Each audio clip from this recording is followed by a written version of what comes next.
আইএসএফের লোকসভা ভোট প্রচারে উলুবেড়িয়ায় নওশাদ সিদ্দিকীর জনসভায় যেন জনজোয়ার, আর আমরা সেই চিত্র ক্যামেরাবন্দি করেছি।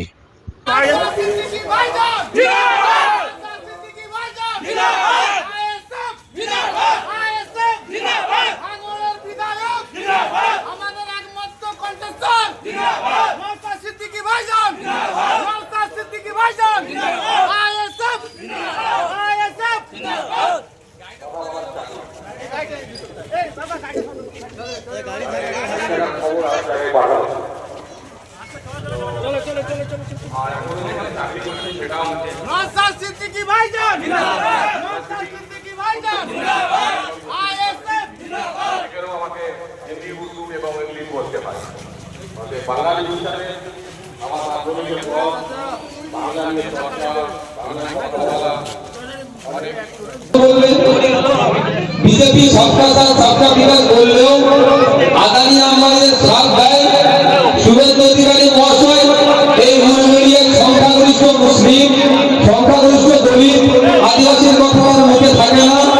সবকা সাথ সবকা বিকাশ বললেও ও গুজরাটিদের সাথ দিচ্ছে আর গুজরাটের বিকাশ করছে, বাংলার মানুষদের কথা ভাবছে না।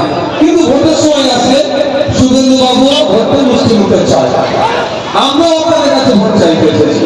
তবে একটা কথা বলি, বিগত দিনে আপনারা আমাদেরকে ভরসা করে পঞ্চায়েতকে আমাদের হাতে তুলে দিয়েছেন, স্বল্প সময় পরিচালনা করছি।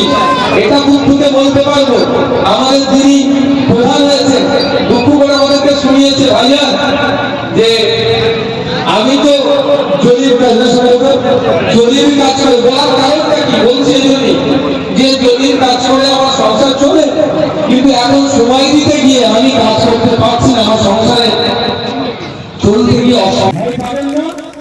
আর যারা মিথ্যা কেস দেবে নির্মল মাঝি সাহেবদের কথা শুনে, সাজদা আহমেদের কথা শুনে হয়তো মিথ্যা কেস দিল। মিথ্যা কেস কতদিন টিকবে? 4 বছর 5 বছর। জামিন করিয়ে তো বাড়িতে নিয়ে আসবো আমরা। আপনারা কি ভুলে যাবেন এই কেসটা চালাবো আমরা, চালাবো কেস চালাবো। যে আমার নামে বদনাম করবে দিয়েছে, আমার নামে যদি মার্ডার কেস করে গুরু তাকে করতে হবে। আমার নামে এই কেস দিল গুরু তো করতে হবে। আমি তো মার্ডার করিনি বা আমি কোনো কিছু করিনি, আমার দোষ দিয়েছে, প্রমাণ পাবে তো?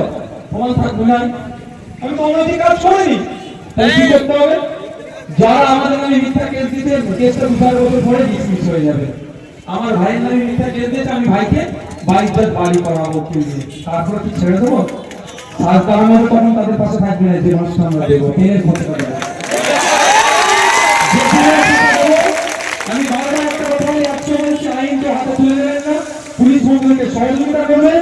যারা আইন বহির্ভূত কাজ করবে 5 টাকার পেনের এমন খোঁজা দেবো, তার এই কথা একটা পার্টিসিপেন্ট থেকে ভয়ঙ্কর করতে হবে। কথাটা বলি, এখন ভাঙড়ের মুকুটবিহীন স্বঘোষিত সম্রাট আরাবুল ইসলাম জেলের ভাত খাচ্ছে, কিন্তু আইএসএফের পেনের খোঁজা দেবে না। দেখতে থাকুন, অনেক আমরা বলছিলাম আগামী দিনে জেলের ভাত খাওয়াবো, অনলাইন করতে ছাড়বো না। তো আপনাদের বলি, আমরা দেখবো আমাদের নামে কে মিথ্যা কেস দিয়েছে। যদি বড় লোক হয় মানহানি মামলা করবো। আমার ভাই ঘটনা এই আমাদের শামসুলের নামে মিথ্যা কেস দিয়েছে, জামিন হবে 2 বছর 3 বছর পরে ডিসমিস হয়ে যাবে কেস। তারপরে শামসুলকে দিয়ে ওর নামে মানহানি মামলা করবো, আমার মিথ্যা কেস দেবো। আমি একদম বড় করে বলছি, মানহানি মামলা দেবো।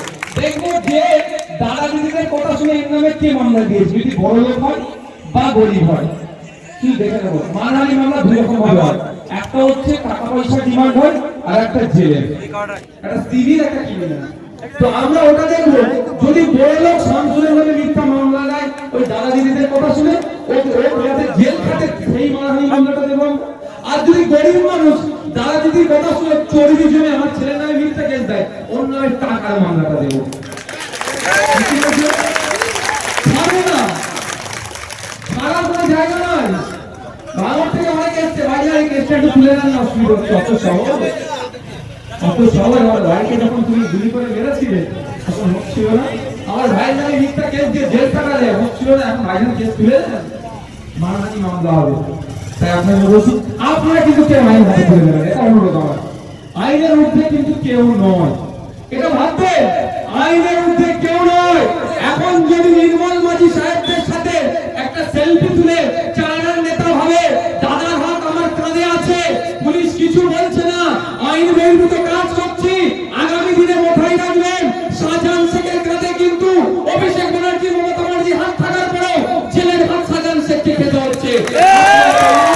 আপনারা অঞ্চলের চালানার নেতাদেরকে কিন্তু বলে রাখবেন, মমতা ব্যানার্জির মাথায় চার হাত ছিল, এই সরি অনুব্রত মণ্ডলের মাথাতে হাতটা কার ছিল? মমতা ব্যানার্জির হাত। সে কোথায় এখন? কোন বাবাও বসাতে পারেনি তাকে জেলের হাত থেকে হচ্ছে। পার্থবাবুর সাথে একাধিক নেতাদের হাত ছিল, মমতা ব্যানার্জির অভিষেক ব্যানার্জির হাত ছিল। জেলের ভাত খাওয়াটা আটকাতে পেরেছে, অন্যায় করছে, জেলের ভাত খাচ্ছে। তাই আপনাদের বলবো, আপনাদের পাড়ার চালানো নেতারা যদি অনৈতিক কাজ করে তাদেরকে একটু সতর্ক হয়ে যায়, নাহলে জেলের ভাত আগামী দিনে খেতে হবে, মাথায় রাখবে। আমরা চাই সৌজন্যতার রাজনীতি, আমরা চাই মারামারি হানাহানি বিহীন রাজনীতি, আমরা চাই রক্তপাতহীন রাজনীতি, আমরা চাই মমতা ব্যানার্জি শুভেন্দু অধিকারীকে ডেকে যেমন বিধানসভার মধ্যে চাপ খাইয়েছে, এখানকার কাজরা এই মোড়ে তৃণমূল, বিজেপি, আইএসএফ, কংগ্রেস দেখার দরকার নাই। যার যেমন ভালো লাগবে করুন, প্রত্যেকটা নেতারাই কার্য করে হচ্ছে একসাথে টাকা। এই সমাজের সকলে ভালো থাকবেন। ভোটারদের যদি ভয় দেখানো হয় তাহলে কিন্তু আমি ভোট ক্যান্সেল করে দেবো, ভোটটা আমি অ্যাপ্রুভ করবো না। আমি আমার পরিচয় দিয়ে বলে দিয়েছি, তাই আপনারা নিশ্চিত থাকবেন যে এই ভোট খুব সুস্থভাবে হবে। কোনো রকম ভাবে কোনো কিছু হলে আপনারা জানাবেন, সাথে সাথে আপনাদের কাছে সেন্ট্রাল ফোর্স আসবে। ভালো থাকবেন, সুস্থ থাকবেন। আর আপনারা